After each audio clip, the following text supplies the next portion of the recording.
we basically encountered a roadblock that was set up by these protesters. They decided, okay, you can go through, you cannot go through, you can go through. I said, oh no, this is going to be trouble.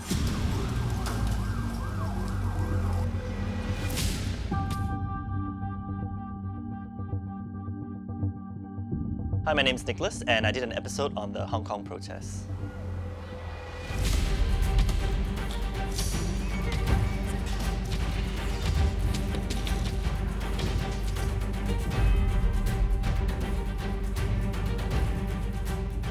Before the days that I left, I made sure to tell my family that I was going to Hong Kong to cover this protest. And I think that they kind of understand that this is the nature of the job. You will have to encounter these situations where there is a certain amount of risk.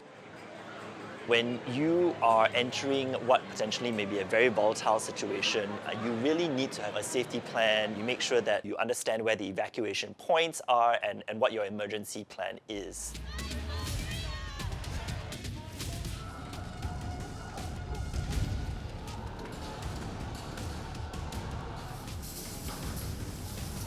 As a producer, you are almost in two minds, right? Because on one hand, you're trying to make sure you have the most exciting, visuals for your show, but on the other hand, you really have to make sure that your crew comes back safely and nothing happens. For me, all that was very challenging. We needed to get from one end of the protest to the other end. And while we were traveling in our car, we basically encountered a roadblock that was set up by these protesters. What they did was basically they tore out some railings from the nearby street and then placed them as a kind of like roadblock. I said, oh no, this is going to be trouble. We got to the roadblock and then we wind down the window and it says, hey, hi, how are you? We introduce ourselves and it says, hey, my name is so-and-so. I'm a journalist from Singapore. We talked with the protesters for a while. They decided, yes, you can go. And so our car drove maybe like 500 meters and then we had to stop because I realized there was a Starbucks that was being vandalized. So we all just quickly got out of the car and started filming again.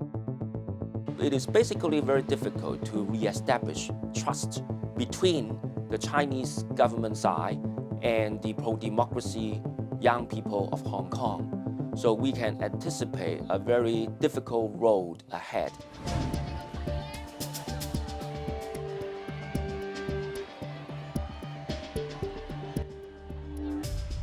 It was the October 4th protest. Even though it was raining heavily, people were still turning up in the hundreds and thousands to this protest. There was these two old ladies standing underneath the highway. They're just handing out these posters to the protesters, looking at these old ladies who should be enjoying their retirement years, playing with their grandchildren. But here they are. It's just the sheer, passion and motivation that really struck a chord with me. I think honestly, it's really up to Hong Kong people ourselves. What kind of a city do we want us to be in? The overall experience in Hong Kong was very physically and mentally demanding. But these are historical moments, and these are the moments where you are given the privilege to witness them in real time right there on the ground.